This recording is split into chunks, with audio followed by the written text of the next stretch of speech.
আমাদের সমাজে দেখেন মুসলমান বলতে কারে বোঝায়? আল্লাহ বিশ্বাস করে, বাস এটা হলো মুসলমান। নবী বিশ্বাস করে, কোরআন বিশ্বাস করে। তাহলে আল্লাহ বিশ্বাস করে, নবী বিশ্বাস করে, কোরআন বিশ্বাস করে, যে এটা হলো মুসলমান।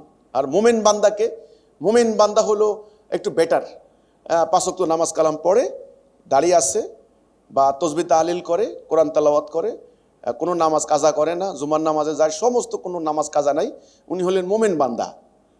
আর উম্মতে মুহাম্মদী মানে কি? উম্মতে মুহাম্মদী মানে নবীকে যারা বিশ্বাস করে নিল যে আমাদের নবী হযরত মুহাম্মদ সাল্লাল্লাহু আলাইহি সাল্লাম, এবার যেই হোক না কেন এরা সবাই উম্মতে মুহাম্মদী। আসলে কি তাই? এই সংজ্ঞাগুলি আমাদেরকে যদি স্পষ্টত আমাদের কাছে না হয়, তাহলে একটা ধূম্রজালের সৃষ্টি হবে, যেটা আমরা বলতে চাচ্ছি। এখানে কিন্তু আমি আবারও বলছি, দল কিন্তু দুইটা, রাস্তা কিন্তু দুইটা। আমি যদি এই রাস্তা থাকি, তাহলে এটার একটা পরিণতি আছে, পরকালে জাহান্নাম। এর পরিণতি জাহান্নাম, পরকাল। এই দেখেন, এটা হলো জাহান্নাম, জাহান্নাম। আর এই পরিণতি হলো জান্নাত। এই রাস্তায় যারা থাকবে শেষ মাথা জান্নাত, এটা হলো পরিণতি, মানে পরকাল। তো এখন আমাদের কথা হলো, এই রাস্তার লোকগুলাই কাফের, মুশরিক, জালেম, ফাসেক, মুনাফেক, এগুলো সব এই রাস্তায়, সব এই রাস্তায়, সব এই রাস্তায়। এদের সবার কিন্তু গন্তব্য এক জায়গায়, জাহান্নাম। একদম জাহান্নাম এদের গন্তব্য, এদের সবার গন্তব্য জাহান্নাম, কোনো কথা নাই। আবার এই পথে যারা আসবে তারা হলো মোমেন, মুসলিম, মানে মুসলিম মানে মুসলিম বলি আমরা, মুসলিম, মুসলিম, উম্মতে মুহাম্মদী, মুহাম্মদ সাল্লাল্লাহু আলাইহি ওয়াসাল্লামের উম্মত, উম্মতে মুহাম্মদী। এই হচ্ছে ইনারা হলেন জান্নাত। এই দলটা জান্নাতে, জান্নাত। তাহলে রাস্তা যেমন দুইটা, দলও কিন্তু দুইটা হবে, দুই প্রকার হবে।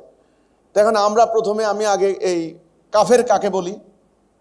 সূরা মায়েদা, আপনারা জানেন, এটা একসাথে বলতে পারি। সূরা মায়েদা 44, 45, 47, 44, 45, 47, এই 3টা সূরার মধ্যে সূরা মায়েদা। এখানে কিন্তু আপনি সংজ্ঞাটা পাবেন। সংজ্ঞা আল্লাহই দিয়েছেন, আমাদের নিজেদের সংজ্ঞা বানানোর দরকার নেই। যারা আল্লাহর হুকুম দ্বারা, আল্লাহ নাজেল করা, ওমাল্লাম ইয়াহকুম, এই যে যারা আল্লাহ নাজেল করা বিধান দ্বারা ফয়সালা করে না, তারা কাফের, তারা জালেম, তারা ফাসেক। ফাউলাইকা হুমুজ জালিমুন, ফাউলাইকা হুমুল কাফিরুন, ফাউলাইকা হুমুল ফাসিকুন। তাহলে তারা কাফের, জালেম, ফাসেক। পরিষ্কার হয়ে গেল। আল্লাহর হুকুম দ্বারা, আল্লাহ যেটা নাজেল করেছেন, এই কোরআনের হুকুম দ্বারা যাদের অর্থনীতি, রাজনীতি, বিচার নীতি, সমস্ত কিছু সোজা কথা, আল্লাহর বিধান দ্বারা যারা ফয়সালা করে না, তারা কাফের, তারা ফাসেক, তারা জালেম। আমরা 3টা পেয়ে গেলাম, সূরা মায়েদা 44, 45, 47। মুশরিককে আল্লাহ কোরআনে বলেছেন, তোমরা আপাতুমিনুনা বিবাদিল কিতাবে অতাকফুরুনা বিবাদ, আমার কিতাবের কিছু মানবে, কিছু মানবে না।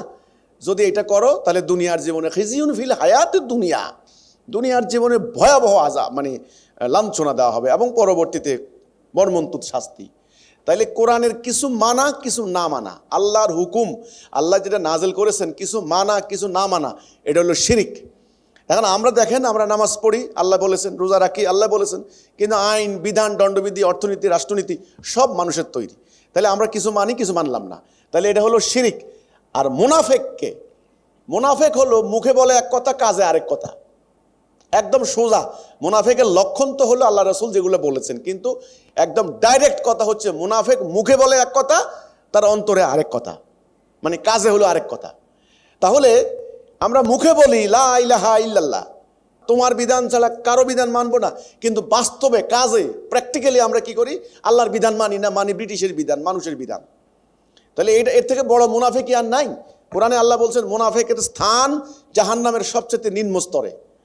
তো কাজেই এই কথাটা, কাফের, মুশরিক, জালেম, ফাসেক, মুনাফিক, এগুলো সব এক দল, এই বাম দল, দলালা, সব ইবলিসের অনুসারী, তাগুদের অনুসারী। এদের অভিভাবক হচ্ছে ইবলিস, এদের পরিণতি জাহান্নাম, একদম পরিষ্কার। এইবার জান্নাতে যেতে হলে আপনাকে সিরাতুল মুস্তাকিমে থাকতে হবে। সিরাতুল মুস্তাকিম মানে ডান দিকে। সিরাতুল মুস্তাকিমে যারা থাকবে তাদের পরিচয় মোমেন, মুসলিম, উম্মতে মুহাম্মদী। এখন মোমেনটা কে? এই যে আমি আগে বলেছি, আমাদের মধ্যে ধারণা হচ্ছে ভালো রকমের নামাজ কালাম পড়ে উনি হলেন মোমেন। না, সূরা হুজরাতের 15 নম্বর আয়াত। কোরআন শরীফ খুলে দেখবেন মোমেনকে আল্লাহ পরিষ্কার বলেছেন, ইন্নামাল মুমিনুনা আল্লাযীনা আমানু বিল্লাহি ওয়া রাসূলিহি। এই যে এটা আল্লাহ বললেন, সুম্মা লাম ইয়ারতাবু ওয়া জাহাদু ফি সাবিলিল্লাহ বিআমওয়ালিহিম ওয়া আনফুসিহিম উলাইকা হুমুস সাদিকুন। এই যে কথাটা আল্লাহ বললেন, নিশ্চয়ই তাহারাই মোমেন যারা আল্লাহ এবং তার রাসূলের প্রতি ঈমান আনে, তাতে কোনো সন্দেহ করে না, জান মাল দিয়ে আল্লাহর রাস্তায় জিহাদ করে। তাইলে মোমেনের সংজ্ঞা আল্লাহ বলছেন যারা আল্লাহ এবং তার রাসূলের প্রতি ঈমান আনে, কোনো সন্দেহ করে না, জান মাল দিয়ে জিহাদ করে। এটা হলো মোমেন, এটা হলো মোমেনের সংজ্ঞা। ঈমান এবং জিহাদ এই দুইটা জিনিস যার নাই সে মোমেন না। জিহাদ করবেন কেন? জিহাদ করবেন আল্লাহর দ্বীন প্রতিষ্ঠা করার জন্য, এজন্য জিহাদ করতে হবে। আমি আবার বলছি, জিহাদ করবেন কেন? জিহাদ করবেন আল্লাহর এই দ্বীনটাকে প্রতিষ্ঠা করার জন্য, তিনি জিহাদ করবেন। জিহাদের দরকারটা কি? জিহাদের প্রয়োজন কি? নবী কেন জিহাদ করেছেন? জায়গা জমি দখল করার জন্য? নো, আল্লাহর দ্বীনকে মানব জীবনে প্রতিষ্ঠা করার জন্য। কারণ এটা প্রতিষ্ঠা না হলে ইসলামের কোনো অর্থ থাকে না, মানুষের সমাজে শান্তি আসবে না। এই জন্য মোমেনকে আবার বলি, কোরআন সূরা হুজরাত 15 নম্বর আয়াত, তারাই মোমেন যারা আল্লাহ এবং তার রাসূলের প্রতি ঈমান আনে, অর্থাৎ আল্লাহর হুকুম ছাড়া কারো হুকুম মানে না এই অঙ্গীকার করে, এবং জানমাল দিয়ে জিহাদ করে, তারা হলো মোমেন।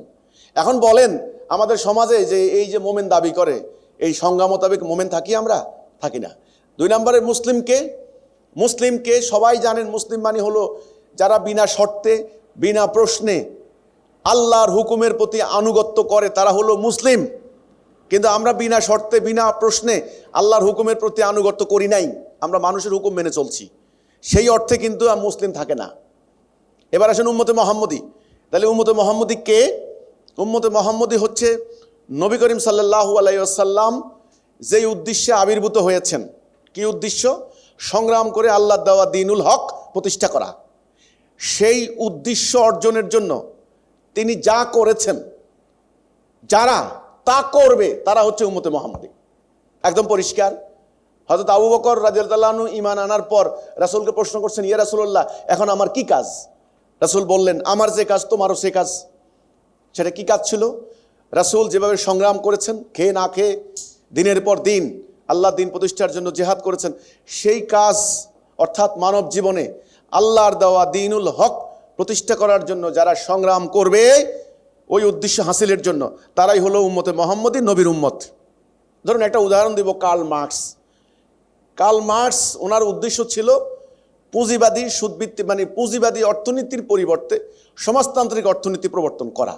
সেটার জন্য কার্ল মার্কস বই লিখছেন, উনি উদ্বুদ্ধ করছেন, সংগ্রাম করছেন। ওকে, এখন কেউ যদি সমাজতান্ত্রিক হয়, নিজেকে বলে আমি একজন সমাজতন্ত্রী, আমি একজন কমিউনিস্ট, সে কী করলো? কার্ল মার্কসের মতো সিগারেট খাচ্ছে, কার্ল মার্কসের মতো হেড পরলো, গাউন পরলো, দাড়ি রাখলো কার্ল মার্কসের মতো, কিন্তু ওই সে পুঁজিবাদী অর্থনীতি মেনে নিল, সমাজতান্ত্রিক অর্থনীতি মেনে নিল না। এই লোকটাকে কি আপনি সমাজতন্ত্রী বলবেন?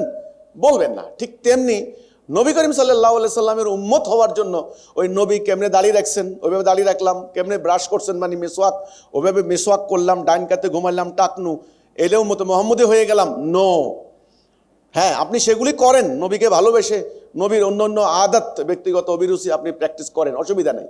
কিন্তু মূল কাজ, মূল মিশন অর্থাৎ দুনিয়াময় পৃথিবীময় আল্লাহর দেওয়া দ্বীনুল হক প্রতিষ্ঠা করার জন্য রাসূল যা করেছেন, যারা তা করবে তারা হলো উম্মতে মুহাম্মদী। এই হচ্ছে কথাটা। তাহলে মোমেনকে আল্লাহর কোরআন সংজ্ঞা সূরা হুজরাত 15 নম্বর আয়াত, যারা আল্লাহ এবং তার রাসূলের প্রতি ঈমান আনে এবং জানমাল দিয়ে জিহাদ করে, মোমেন। আর মুসলিম হচ্ছে যারা বিনা শর্তে বিনা প্রশ্নে আল্লাহর হুকুম মেনে নেয়, আনুগত্য করে, তারা হলো মুসলিম, মানে কোরআনের বিধান মেনে নেয়, তারা হলো মুসলিম। আর উম্মতে মুহাম্মদীকে আল্লাহ রাসূল যা করেছেন সেই উদ্দেশ্যে সেই আকীদা নিয়ে যারা তা করবে তারা হলো নবীর উম্মত, উম্মতে মুহাম্মদী। এই হচ্ছে মোমেন মুসলিম উম্মতে মুহাম্মদীর সংজ্ঞা। আর এই হচ্ছে কাফের মুশরিক জালেম ফাসেকের সংজ্ঞা। এখন আমরা মিলিয়ে দেখি নিজেদের জীবনের সাথে আমাদের বাস্তব জীবন, আমাদের রাজনৈতিক অর্থনৈতিক সামাজিক জীবন আমরা মিলিয়ে দেখি, আমরা কি আল্লাহর হুকুম মানি নাকি মানুষের তৈরি হুকুম মানি? আমরা কি সিরাতুল মুস্তাকিমে আসি নাকি দলালাতে আসি? আমরা কি ডান দিকে আসি নাকি বাম দিকে আসি? এই বিচারের ভার আমি আপনাদেরকে দিলাম, আপনারা বিচার বিশ্লেষণ করেন। আমরা কোন পথে আছি, ডান দিকে আছি নাকি বাম দিকে আছি? আমরা আল্লাহর হুকুম মানি নাকি মানুষের হুকুম মানি, ইবলিসের হুকুম মানি? আমরা কি আল্লাহর আনুগত্য করছি নাকি ইবলিসের আনুগত্য করছি? তখন কিন্তু উত্তরটা পেয়ে যাবেন যে আমাদের সমাজে এই অশান্তি কেন, এই মারামারি, হানাহানি, আন্দোলন, সংগ্রাম কেন, উত্তরটা কিন্তু পেয়ে যাবেন। তাহলে উত্তর হচ্ছে একটা, এই অশান্তির মেন কারণ হচ্ছে একটা, আমরা প্রকৃতপক্ষে আল্লাহর হুকুম বাদ দিয়েছি, আল্লাহর বিধান বাদ দিয়েছি, আল্লাহর আনুগত্য করি না, আল্লাহর খেলাফত করি না।